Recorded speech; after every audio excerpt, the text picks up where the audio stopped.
warahmatullahi wabarakatuh. Perkenalkan, nama saya Nimatul Hairiyah, nomor absen 28, kelas 12 TAF 1. Di sini saya akan menjelaskan materi tentang menerapkan proses produksi massal. Pada era yang semakin canggih ini, setiap perusahaan harus mampu bersaing agar dapat mencapai tujuan yang telah ditentukan.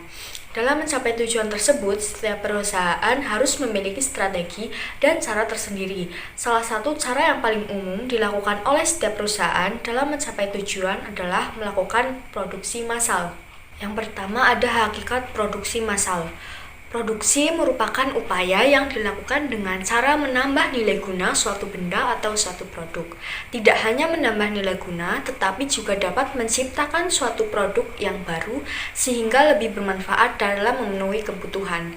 Adapun kata massal memiliki arti mengikut sertakan atau melibatkan banyak orang. Jadi, produksi massal adalah kegiatan yang dilakukan untuk menambah nilai guna suatu produk atau menciptakan suatu produk dengan melibatkan banyak orang. Dalam hal ini adalah tenaga kerja.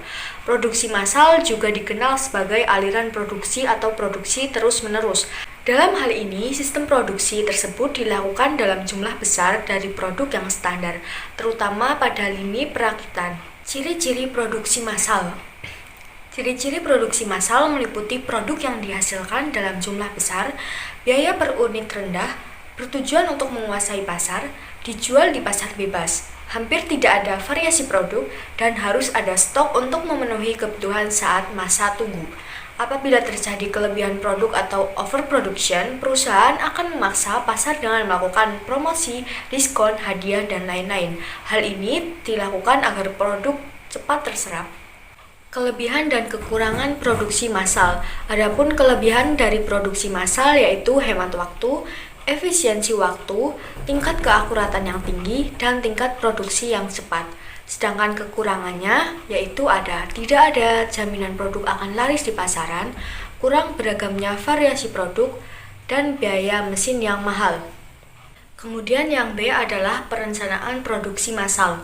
Perencanaan produksi dapat diartikan sebagai proses untuk memproduksi barang pada suatu periode sesuai yang telah dijadwalkan melalui pengelolaan sumber daya, tenaga kerja, bahan baku, dan peralatan. Perencanaan produksi berguna untuk mengarahkan seluruh aktivitas rutin tenaga. Ruang lingkup perencanaan produksi menurut Sinulinga 2013 melalui kegiatan sebagai berikut. Mempersiapkan rencana produksi, membuat jadwal penyelesaian produk, merencanakan produksi dan pengadaan bahan dari luar, menjadwalkan proses produksi, proses setiap unit, dan menjadwalkan jadwal pada pemesan. Tujuan dari perencanaan produksi. Perencanaan produksi massal memiliki beberapa tujuan. Tujuannya yang pertama yaitu memaksimalkan kepuasan pelanggan, meminimalkan perubahan nilai produk, meminimalkan perubahan tenaga kerja, dan memaksimalkan perlengkapan dan inventaris pabrik. Fungsi dari perencanaan produksi menjamin rencana produksi dan pemasaran produk, mengukur kapasitas produksi yang konsisten terhadap rencana produksi, alat untuk memonitor hasil produksi. Unsur perencanaan produksi. Perencanaan produksi memiliki unsur-unsur yang dijelaskan sebagai berikut. 1. Tujuan produksi harus dibuat sejelas mungkin dan mampu dipahami oleh manajemen perusahaan. 2. Pengukuran dan standar produksi. Perencanaan merupakan fakta objektif. Perencanaan produksi harus apa adanya dan memiliki pemikiran yang cukup rasional, bukan hanya sebagai angan-angan. 3. Perencanaan harus dapat diukur. Artinya, walaupun hanya perkiraan, namun perkiraan tersebut adalah benar dan tentu tidak menimbulkan kerugian pada perusahaan. Jenis-jenis perencanaan produksi berdasarkan pada jangka waktunya dibagi menjadi 3, yaitu perencanaan jangka panjang atau lebih dari 1 tahun bahkan hingga 5 tahun mendatang. Yang kedua, perencanaan jangka menengah, produksi selama 2-3 tahun mendatang. Yang terakhir, perencanaan jangka pendek, dilakukan dalam jangka waktu 1 tahun mendatang atau bahkan kurang dari 1 tahun. Faktor-faktor yang berpengaruh terhadap perencanaan produksi. Berikut ini adalah faktor-faktor yang berpengaruh terhadap perencanaan produksi. Faktor internal. meliputi kapasitas mesin, produktivitas tenaga kerja, dan kemampuan pengadaan. Faktor eksternal meliputi kebijakan pemerintah, inflasi, dan bencana alam. Langkah-langkah perencanaan produksi.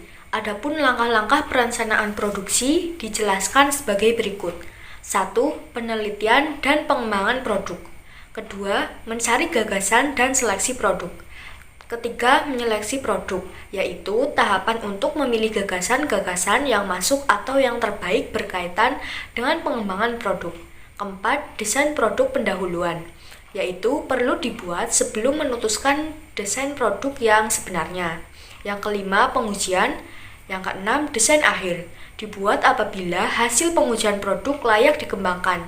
7. Menetapkan skala produksi yang berisi penetapan waktu, penetapan kualitas, menghitung biaya, penetapan tenaga kerja, penetapan peralatan, dan penetapan bahan baku.